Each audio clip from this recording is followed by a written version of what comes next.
Morning. It's December 14th, 1993. We're here at the University of Virginia in Charlottesville. I'm Edward Laws interviewing Dr. John Jane for the AANS Archives series. Dr. Jane is the professor of neurosurgery here at the University of Virginia. He's widely recognized as one of the really important academic leaders in contemporary neurosurgery in the United States, with a superb record as a surgeon, as an educator, and as a scientist. So it's great to have this opportunity to do the interview for the archives. You have so many interests in neurosurgery and so many talents. I'm sure people would be interested in knowing about your background, where you grew up and your first contacts with medicine and how you decided to pursue a career like this. I was born in Chicago in 1931. My father was an internist, and I think after I got over the usual wanting to be a fireman and also a sailor, I wanted to be a sailor at one time. I think medicine was something I became very interested in very early. So medicine was always my career goal. You mentioned that you'd initially been interested in sailing. Is that because of your grandfather? Yes, I think that's correct. My great-grandfather was a sea captain whose ship actually sailed out of Plymouth and Falmouth just by chance, where I send my residence. Yes. And the graveyard is where he's buried is within a few miles of Plymouth in Cornwall. So they were sea captains, and then he moved to San Francisco, where he met my grandmother, who was a farm girl in the Gwynda Valley in California. That's one part of my heritage, and it's funny. Marcel Proust talks about warring.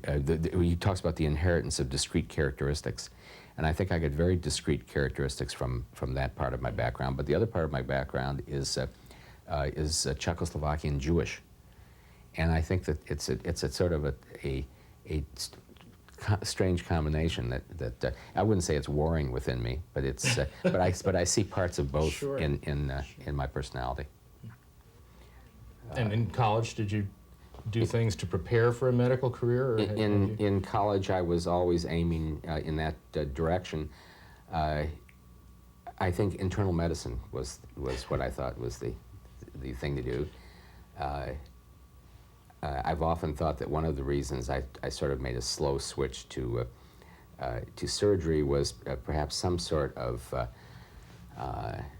just in contrast to my father. I'd seen that, and I thought that he had always been somewhat disparaging of surgeons in terms of saying that they were the cutters who the internist told where to cut and that sort of thing. But then I became very interested in surgery at a certain But you got point. involved in anatomy, didn't you, early on in your academic career? Yes, actually early on,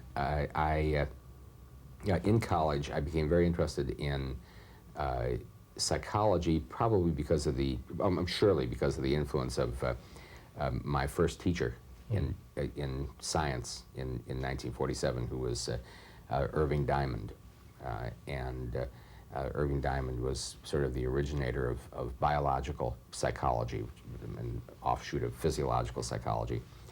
And I began working with Irv Diamond in 1951, right after I graduated from college, and I started working in his lab and doing experiments, and it was actually training cats in auditory discrimination. I was very interested in the function of the brain, but at that point I was beginning to think that perhaps psychiatry was what I would like to do. And part of the experiment involved training the animals, but then operating on them and taking out parts of their brain. And with all due respect to Irv Diamond, who was really the person who had a tremendous influence on me, and he would admit this too, even at that stage, I did a better job than he did in terms of taking out the auditory cortex. And I felt that I had an ability to do it in a neat, nice way, And I began thinking of perhaps surgery at that point, although even in my first year of medical school, I was still thinking of psychiatry. But doing these experiments, which were, even though they were behavioral, they involved, as you mentioned, a great deal of anatomy. We had to examine the lesions we made and reconstruct the thalamus and to see the retrograde thalamic degeneration, very much like Earl Walker's work. I became very familiar with his work because of the thalamic degeneration. So it involved anatomy, and I enjoyed that. And then as soon as I came in contact with psychiatry in medical school, that was really sort of the end of psychiatry and the beginning of my interest in specifically towards neurosurgery.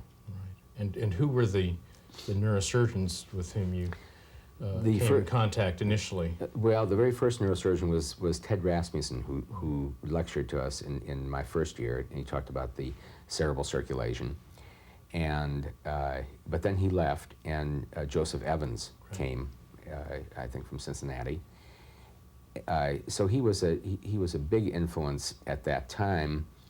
And then Sean Mullen in my last year. Was Dr. Evans interested in head injury at the time you were working with him? That's what I recall. He was an early erudite thinker about head injury. He certainly was. Yeah. I was very, very uninterested in head injury at that time, although I've become more interested in recent years. But I was, as a psychology student, I was interested in exactly what Wilder Penfield was doing. And it's almost a cliche now to say that to have the ability to ask questions to a experimental subject who can respond.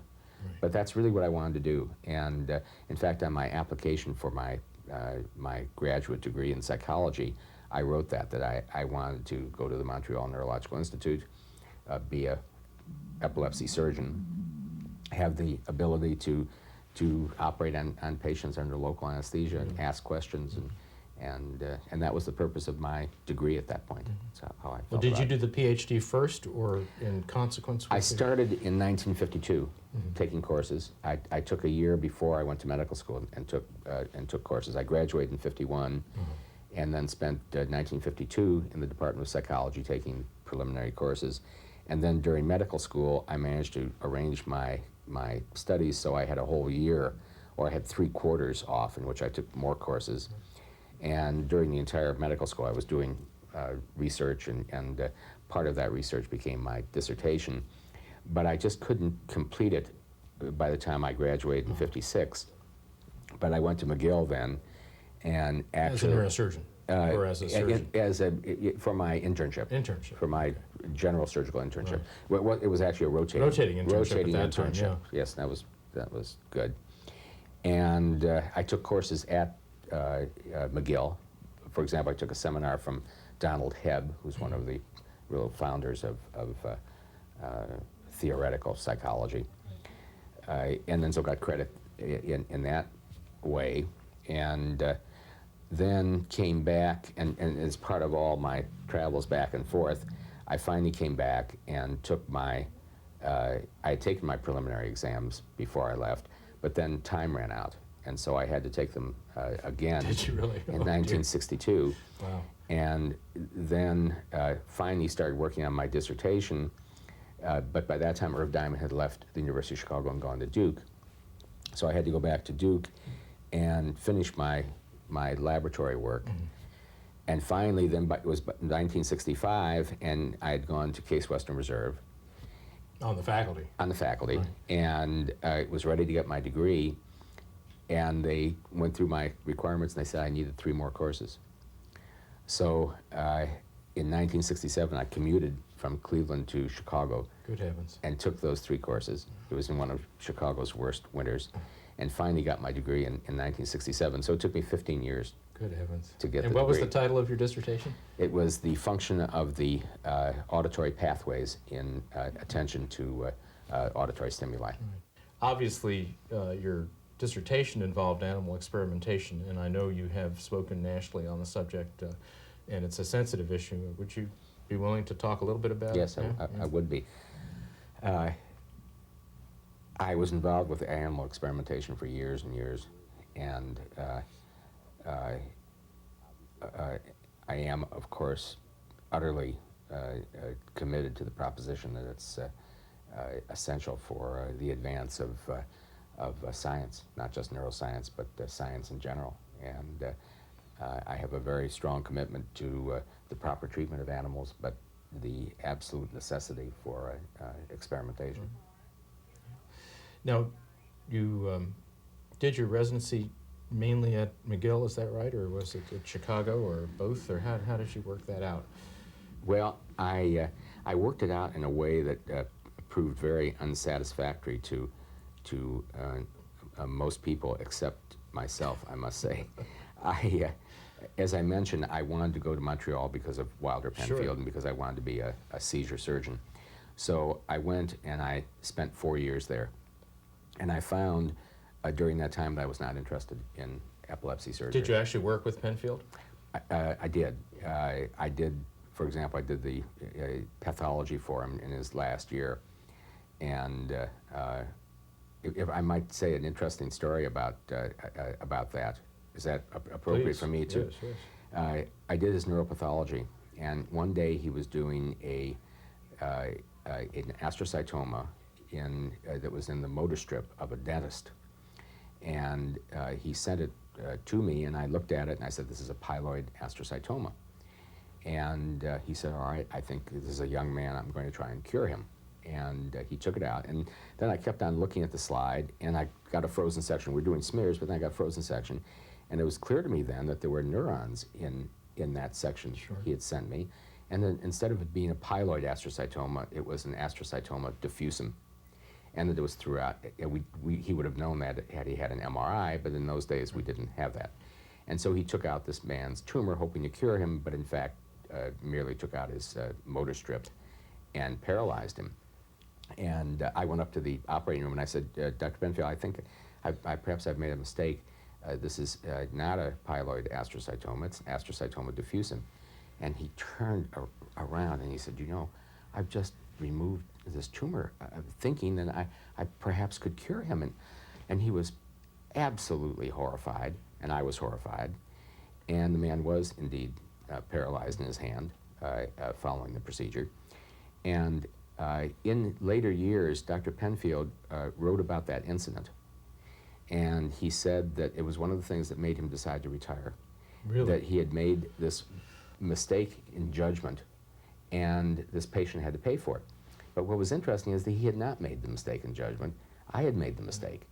But at his age, he was 67 or something like that, anything that went wrong, he thought it was his fault. Yes. And it's sort of something that happens to people when they get older, namely that even though it was the young resident's fault, my fault, he took it on himself and he said, no, it's my fault. Really? It's time for me to stop operating. Isn't that interesting? And for me, I didn't feel guilty at all. I felt terrible about it, but I thought, I've done my best. That's the youthful way of managing a tragic situation. I said, well, I've done my best. It was the best I could do. I made a mistake. I cannot allow myself to be destroyed by it. So sort of I had content, and it's in his, it's in a book called Something Hidden. Yes. And he mentions this dentist. What was the atmosphere like there at the MNI with Penfield and Cohn, and a lot of residents contemporary with you who've gone on to do many Yes. interesting things? I didn't like it very much. It was, I was not extremely happy. It was a very cold and formal Yes. atmosphere, and not very friendly. No relationship between attendings and residents whatsoever, and we sort of came and went without Do you think that's influenced the way you deal with I'm sure it has. I'm sure it has. your faculty and residents? Oh, definitely. When Dr. Cohn died, and I, after sort of deciding I wasn't interested in epilepsy surgery, I decided I was interested in the kinds of things Dr. Cohn did, namely heavy duty, lots of operating, clinician. Yeah. And it was very opposite from my basic science background. Sure. But that's what I became interested in, and he was sort of a heroic figure for me. And then he died, Yes. and actually committed suicide, which I didn't know. And I decided, well, I'm going to leave the MNI. I think I'll go someplace else and see if Dr. Cohn's gone. Of course, it was a stupid thing. There were wonderful surgeons there, Dr. Rasmussen, Dr. Bertrand. Right. But I decided that I would leave. So I went back to the University of Chicago. And then I became, disillusioned is the wrong word, but perhaps it's the right word. Dr. Evans was getting older and beginning to sort of retire. And that was not what I was looking for. I was looking for tremendous vigor. And although it was present there in the person of Sean Mullen was just beginning this marvelous career.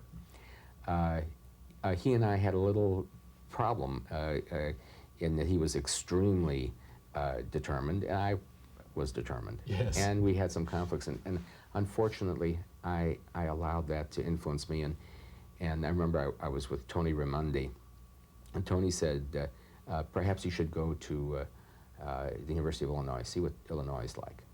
And so I dropped out of that program too. Terrible, terrible mistake of youth, but that's what I did. And I went to England the next year.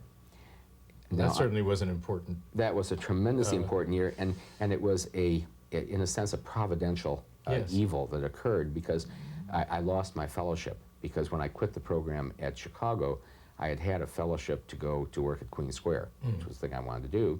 And of course I quit Chicago, and so they didn't support me, and I was informed that I didn't have any finances to go. Oh. But a friend of mine named Steve Mitchell had been working for McKissock on the aneurysm trial.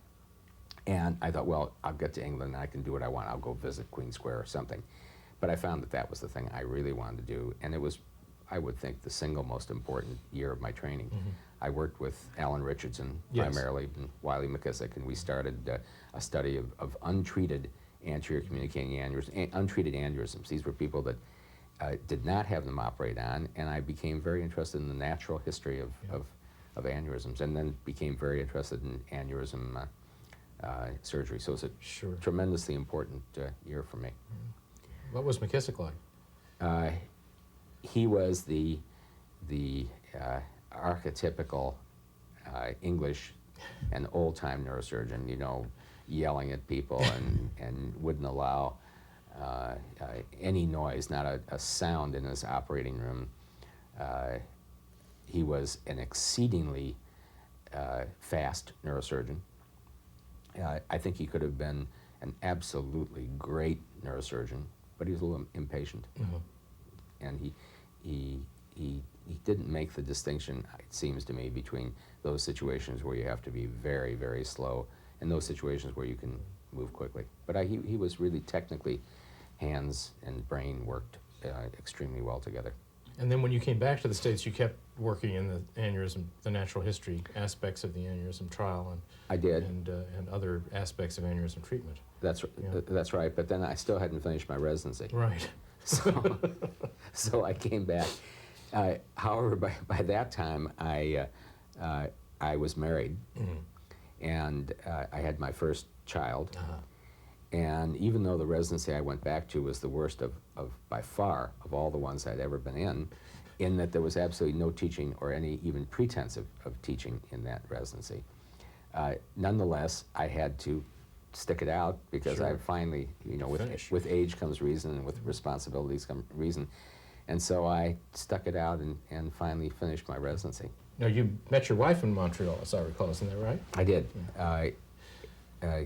Actually, I was told by an orthopedic surgeon named, I remember his name, Dr. Papineau, that the best-looking French-Canadian nurse had come to work at the Royal Victoria, and I should go over and meet her. So I just walked over, and it was actually Noella's sister, Colette. It was not Noella herself, it was her sister. And she couldn't speak English, but I just decided the way I could... How was your French? My French is very bad. But I helped her with a patient. She was trying to give an enema to a patient, and I went in and explained to the patient in English about this girl. And then I invited Colette to a party at our apartment, and she said, "May I bring my sister?" And I said, "Of course." And Colette and Noella came down, and that was actually how I met Noella. And they were extremely shocked. These were two young French Canadian girls, very shocked at the behavior of the English the English nurses when they came, or so they So they said. And then that was, I met Noel in 1958, and I went back to Chicago in 1960, and then we were married at the end of 1960, and then we went to England. And so you went together. to England together? Yeah. I see, okay. And then you've had 4 children? That's right. 3 girls and 1 boy. 1 girl in Chicago, Sarita, and then 2 girls in Cleveland. And my son was born here Right. when I first came here. And what's he doing now? He's in the 2nd year of medical school. Apparently, he's going to go into neurosurgery. Really? So He's changed his mind. That's what he says, and I think he's heading in that direction. And what are the girls doing? My oldest daughter, Sarita, is here in Charlottesville, named after my mother, incidentally, an old family name of Sarita, and she is applying for a degree in psychology. I think she's going to be a clinical psychologist. My daughter, Jenny, is living in Rochester with her husband, who works for IBM, and she is the mother of our first grandchild, little Matt. My daughter, Catherine, is currently living in Columbia, South Carolina. Her husband's graduating from the University of South Carolina, and they're going to move up to Indiana, and they're going to live in my mother's home on Lake Michigan. Now, your academic career then, after you finished your residency, began at the Cleveland Clinic? Did you solicit a job there, or did they come after you? How did you get that job in Cleveland? What happened was this. As I mentioned, the program I was in was run by Dr. Oldberg, who was president of the Chicago Board of Health and chairman of the Lyric Opera, and his interests were in that, and not in the training program, and certainly not in me. And I remember that I was really desperate in terms of trying to find an academic job when I got done. Sure. The really fortunate thing that happened was that I met David Yashan, and David Yashan was equally desperate. We found some funds from Press St. Luke's to do some research. They didn't allow us any space to do research, but my brother-in-law was the director of the Lincoln Park Zoo, and we kept our animals at the zoo. No. And we did our experiments there and did everything there. And we did experiments on Malayan tree shrews and the slow loris. It's a kind of prosimian primate. You did some hedgehog work too. And hedgehogs. And those were the animals that we used. And on our alternate nights off, we would go there and take care of the animals and then perfuse them and stain them. And Boyd Campbell, who was working on his PhD, did the staining of the sections. So we managed to get a great deal of work done in those years, in spite of the fact that we were on the clinical service. But when I finished, I really had no idea how to find a job, and I just began writing to places that I heard were looking for people. And I actually visited a charity hospital, and they were looking for somebody. Charlie Wilson had just left, and I applied there, and I think they actually took Peter Janetta. Yes. And then I didn't hear. Then and I also wanted to go back to the University of Chicago, and I think mainly because I loved the University of Chicago. I'm very loyal to the university, and I wanted to go back there. And I had the nerve to think that after I had dropped out of the program there, that they would even think of giving me a job. But I applied nonetheless, and I remember being awakened at about 10:30 at night by Dr. Evans, and he called me. He said, John, he said, I've just been discussing your application. He said, I think your interest would be best served if you went someplace else. And, that was nice. and my interests were best served by going someplace else. And it meant I had to leave Chicago, and I had no place to go right then. But soon thereafter, Frank Nulsen, who I'd also heard, Dick Lendy, had told me that Frank Nulsen was looking for somebody. Right. And I applied there, and I went there. And as he told me, he said, when I was interviewing, he said, I have to tell you, I think I'm going to offer you this job. He said, He said, "You're not my first choice." Oh, And jeez. I said, "Well, that's." I wasn't. I said, "It's okay with me. I just want a job." And he said, "I actually offered this job to Mel Shafran. I don't know if you know Mel I do. Shafran, very fine fellow." He said Mel didn't want it. He wants to go into private practice with Julius Walken. So he said, "I think I'm going to offer you the job."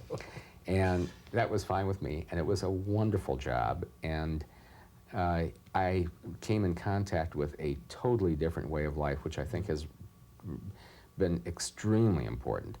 For the very first time, I saw a situation in which the chairman of the department was unselfishly devoted to the training of residents. Frank Nulsen had one aim, training residents. And the young attendings, everyone was focused. This is our purpose, this is what we have to do, this is what we have to keep our eye on, training residents. And it was such a revelation. It was sort of the Jean Valjean, when the priest after he steals the candles from the priest and the police arrest him and he thinks the priest is going to put him in jail, and he says, "No, I gave Jean Valjean." And Jean Valjean has this awakening experience, like that. And that's what Cleveland was for me. I really changed the way I looked at things. I had a wonderful time there. And I say that in spite of the fact that Frank and I also did not get along. He was absolutely determined, and I guess I was absolutely determined also. Sure. And he must have fired me 3 or 4 times. I wanted to go and fight in the Arab-Israeli War in 1967, the Six-Day War. And I remember in a conference, Frank writing a note to me, and he said, "If you go, you're fired." And he passed that over to me. And so we apparently didn't get along, but I admired him, and I admire him to this day, and he had a terrific influence. Well, you on had a me. nucleus of good people there to work with too, didn't you? My very first resident was Don Becker. Right. And I always feel like I had a hand in training Don. My second resident was Harold Young. Yes.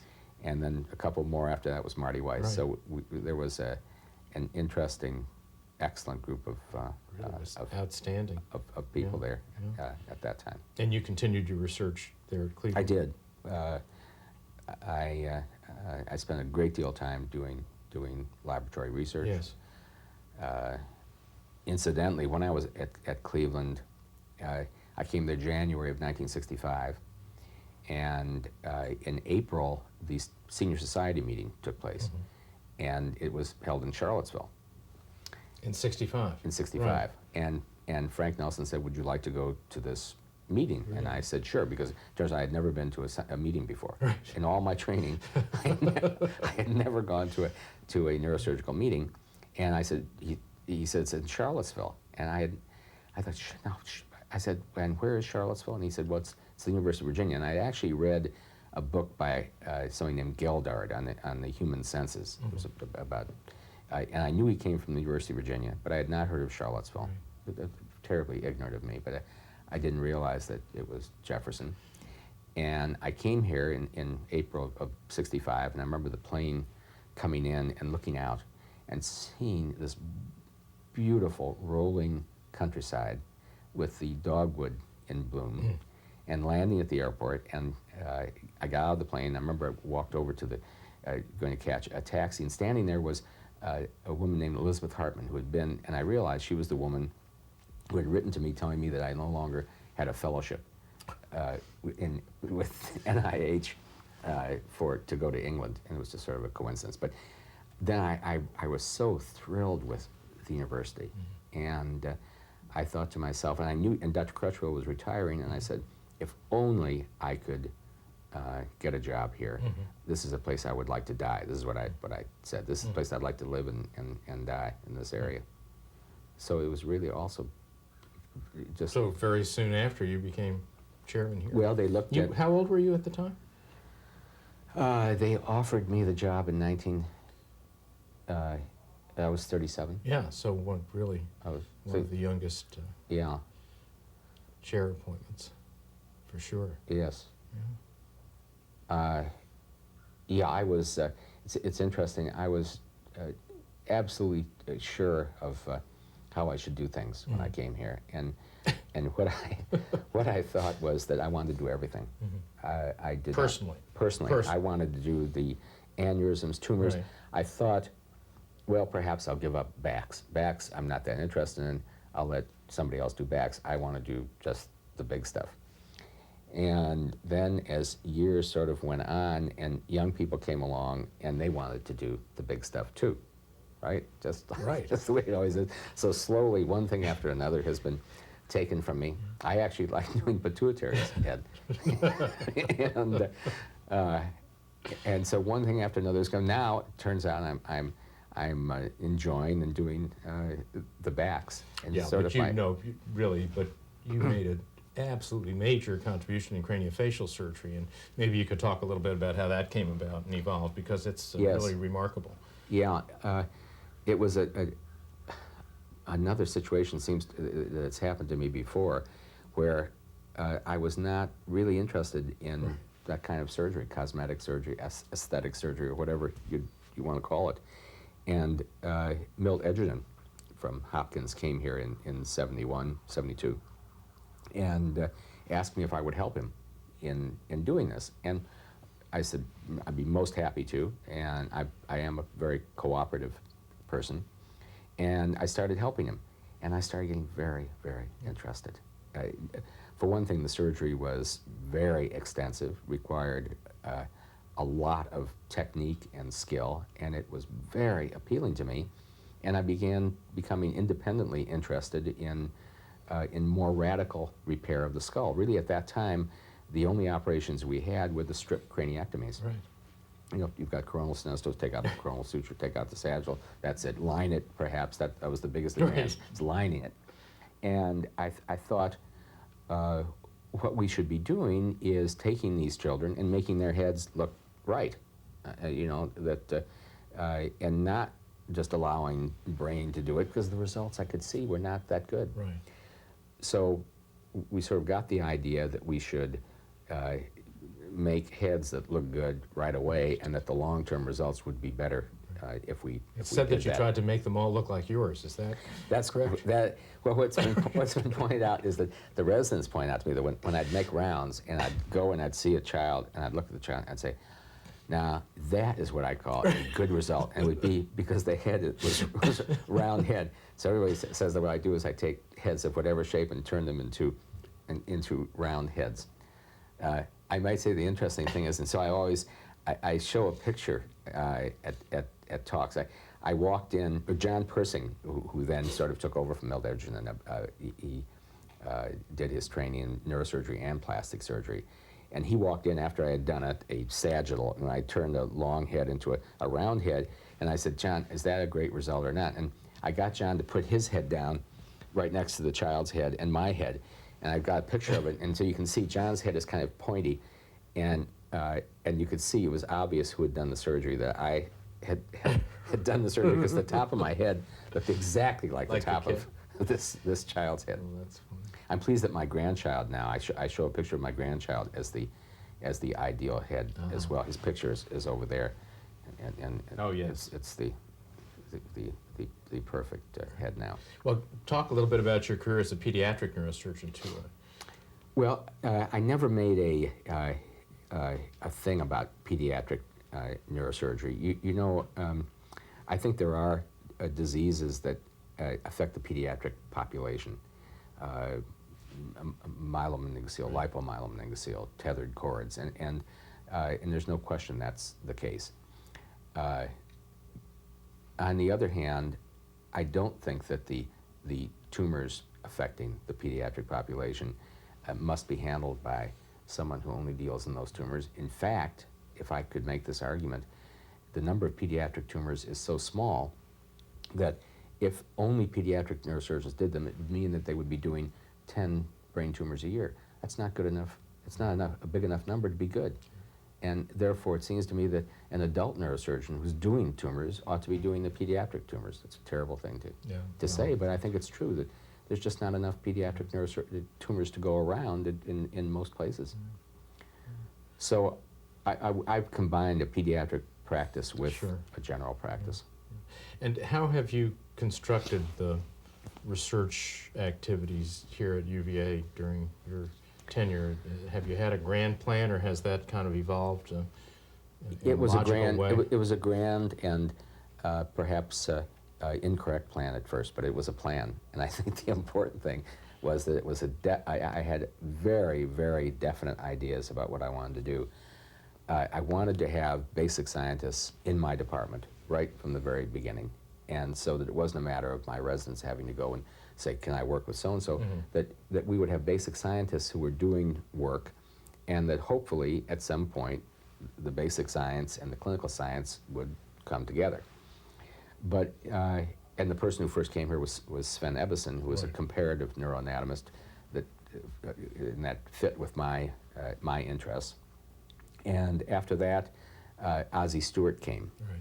And Ozzie Stewart was interested in regeneration of the nervous system. And although there was really no way in which, at that time, in the late 70s, that the clinic and the laboratory could overlap, the aim was to overlap them. Sure. And at that point, we began developing an interest in head injury. And again, I thought if we're interested in damage to the nervous system clinically, then we should be interested in recovery from damage in the laboratory. So that was sort of the plan. And when Neil came, again, he was interested in cerebral vascular disease and vasospasm, so we've developed a laboratory with vasospasm. So that was the sort of the genesis of trying to have the laboratory fit the clinic, being, I think, unsuccessful at first, but I think these days it seems to have some relationship. Well, yeah, it certainly worked out well. Now, a lot of your residents have gone on to pretty important and distinguished careers in academic neurosurgery themselves. Can you give us an idea how you pick residents and how you groom them, and how this happens? Is that a conscious effort, or is it something that just grows out of the whole program? It's a very conscious effort, and always has been.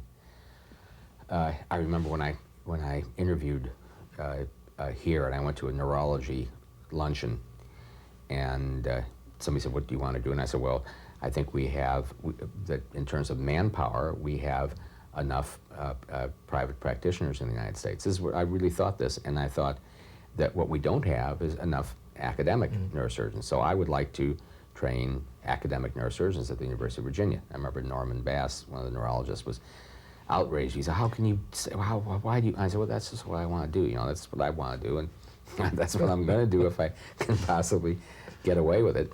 And the way I did it, I had really some very good fortune, as I seem to have had so often in my life. Namely, that when I came from Western Reserve, I brought 3 Western Reserve residents with me. They weren't residents there; they were yet to be neurosurgical residents, but I knew them, 2 as medical students and 1, Dick Wynn, who was a surgical intern. So I brought Dick Wynn, Tom Duff, and Ed Sadar along with me, and they really formed a tremendous nucleus of people here. Now, there were some excellent people here when I came.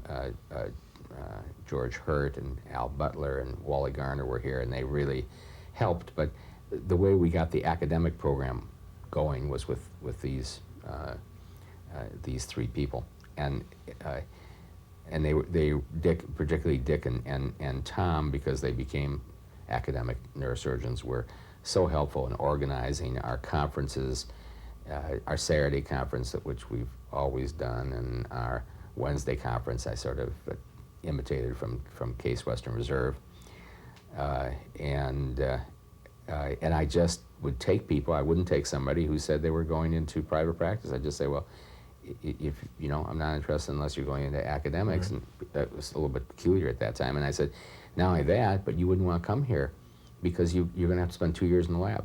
And if you're going into private practice, it's a total waste of your time." So the program consists of 2 years in the lab, and it did from the very beginning. And it contained a year in England, and 2 years in the lab, and that was the way it was organized. And I think people didn't want at that time to even think about spending that much time in the laboratory unless they were seriously interested in an academic career. So that helped in terms of the selection. Sure. And it's worked out very well in terms of the future careers of these people. I understand you've not been reluctant to dismiss people who weren't performing up to a certain standard. It really, I have a hard time firing people. I really do. I have a hard time and this is really the truth, I have a hard time being mean to people. Right. And it's only under the greatest possible stress, like a resident who's not working hard, that I'm able to do it. But I think I've come to an understanding with one out of every 3 residents that they shouldn't be in neurosurgery, that they should be doing something else, orthopedics, family practice, something. And it's always been a proper decision. It's not that they weren't good people. It was mainly that they shouldn't have been neurosurgeons. Right. And how about the hybrids that you've created? People like Persing who've done plastics and neurosurgery, and Chris Shaffrey doing orthopedics and neurosurgery, and one of the ENT residents who was going to do ENT and neurosurgery. What's behind that? Well, I think that's a way of getting.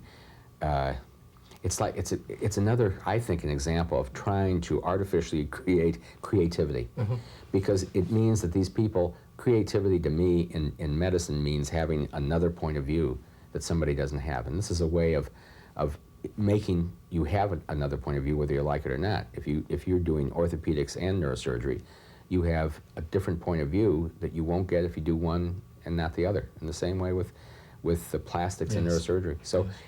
I wanted these people to be creative, and how can you create creativity? It's really paid off too, hasn't it? I think so. I think that it's been a good idea. I'm not sure what the future will hold for people doing 9-year residencies.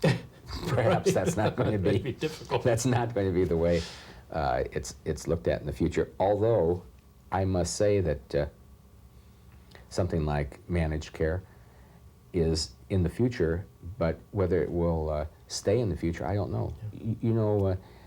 We never thought that the Soviet Union, we always think that the ratchet goes one way, and although we're headed that way in American medicine, it's not going to be for the good. It's not. It's absolutely not. And I think that the ratchet can go the other way. Have you tried to do similar things with your faculty policies too? I mean, I think having Dr. Steiner come here was kind of a very innovative thing to do, and another point of view. I think having you come here, Ed, was the most innovative thing I've ever done. Yes, consciously, I've tried to have strong-minded faculty members who have their own point of view that I can respect. I don't like obviously a point of view that I can't respect. Right. But the people on our faculty are all so individualistic. Yes. I mean, my goodness, everybody has their own point of view, and I think it leads to a department in which there's a creative environment. That's conscious. Yeah. It's not chance. It really is an effort to create ferment, and the ferment has been remarkable in not creating that much conflict. Right. I'm so impressed with, in spite of the fact that there are such strong-minded people, that they get along, and so often strong-minded people don't get along, and they seem to. Yeah, definitely. Well, I'm sure that the environment at the University of Virginia must have something to do with it too. It's fairly unique in a number of ways, don't you think? Well, in virtue of the people who are here, yes. Yeah. I mean, that the environment are the people that are here. Yeah. Right now. Yeah. The building of a neuroscience group or a coordinated neuro-oncology operation, is that the sort of thing you think is still important? Oh, I think that's. Yeah. I'm so looking forward to it. I think that I really wish, not, would I like to be 20 years younger? No, but maybe 10, Yeah.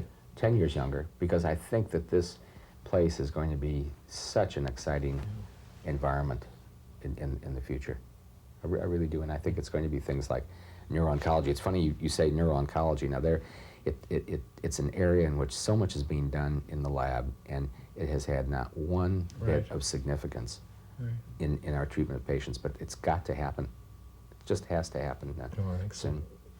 So. No, it's so interesting, I think, to look ahead at what's going to happen in neurosurgery and see how things have changed with technology and with new concepts and with expansion in various programs. And obviously everybody's worried about what's going to happen in the near future anyhow with the restraints of government. Yes. And, what do you think we ought to do about that? I'm afraid that I sort of look at it as a reactive situation. The plan is it's a 1,000-page plan. I'm unable to come to grips with it as it stands. We know certain things are going to happen in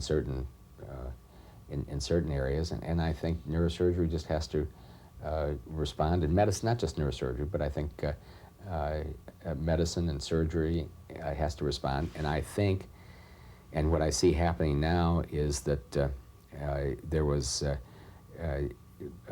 President Clinton managed to convince, and Hillary Clinton managed to convince the country that there was a crisis. And I think even prominent Republicans have gone along with that.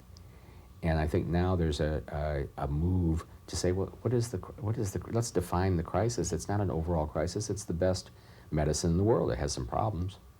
We've always known that, and we've always tried to address it. But they have to be addressed one by one, and I think to destroy the whole system, as I think would happen with a full-blown plan, would be just tragic. I can't believe it's going to happen. How do you think your kids are going to respond and react and work with the managed care situation? I mean, after all, it affects the younger people much more than it does us. It does, and I think that they will be, having grown up in a system where they have seen how wonderful the care can be. I think that my 4 children are going to be very upset in it, if it happens. But again, I'm not sure what part's going to happen, and what's inevitable, and that even parts that happen have to stay in place. I'm not convinced by that in our country. Yeah. Well, I think we'll see. Yeah. I hope you're right about that. One of the most important things that's happened to you recently has been taking over the Journal of Neurosurgery. Yes, and that's true. Obviously, that's a wonderful honor and another position where you can influence what happens in academic neurosurgery, I think, a lot. Could you comment about that? Well, I am absolutely thrilled by the position. I love doing it. It's a big job, but it's become a way of life for me, so that it's never away from me, and I think about it. I think about it constantly, day and night. But you know that, Ed. You know, you were editor for 5 years, and it's the thing that you just have to immerse yourself in, and I can't picture myself not being immersed anymore. I love the contact. I love the. I've always loved to read. Yes. I'm a big reader, and I love to read the articles, and I love to look at what people say. I love to interact with the members of the editorial board. So it's pure fun. It's practically, I can't think of a negative thing about it. Do you see yourself shaping what happens in neurosurgery by your editorial decisions, or how you put the issues together, or what you emphasize and what you don't? I'm not sure I do, Ed. Or is that more of an organic process? Yeah. I think that I can see that where the Journal of Neurosurgery ought to be going in terms of, for example, oncology. I think that we have to publish articles that are relevant, and that and now it's a big problem that we're having, namely that we get the very best kind of science, but it's not for us. Right. It's not for the Journal of Neurosurgery. And we have to keep some sort of, and I hate the word relevance. I wish there was another word for relevance, but that's what it is. We have to keep some sort of perspective because too much is going on. And we have to make, it's the Journal of Neurosurgery, and we're neurosurgeons, and the proper study of man is mankind, and if we do animal experimentation, it's only because we're interested in mankind. And the journal is interested in basic science, but only as it relates to the Journal of Neurosurgery. Other places can take that science for their purposes, but we are neurosurgeons, right. and that's the direction we have to go. Is this kind of part of your concept of peer review? I mean, that function of the journal, I think, is so important. It's so important, and I hope we do it well. And I'm extremely concerned about fairness and objectivity in the selection of articles. Right. It's sort of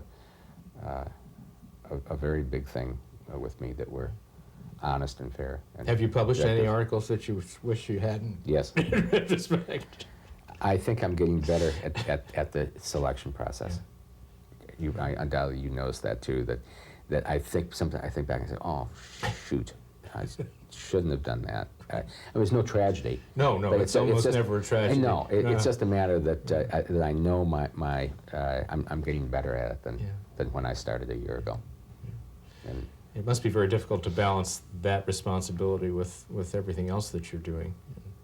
I think everyone admires you for your ability to organize that and do it so well. You know, I think of myself as basically a very, very lazy person.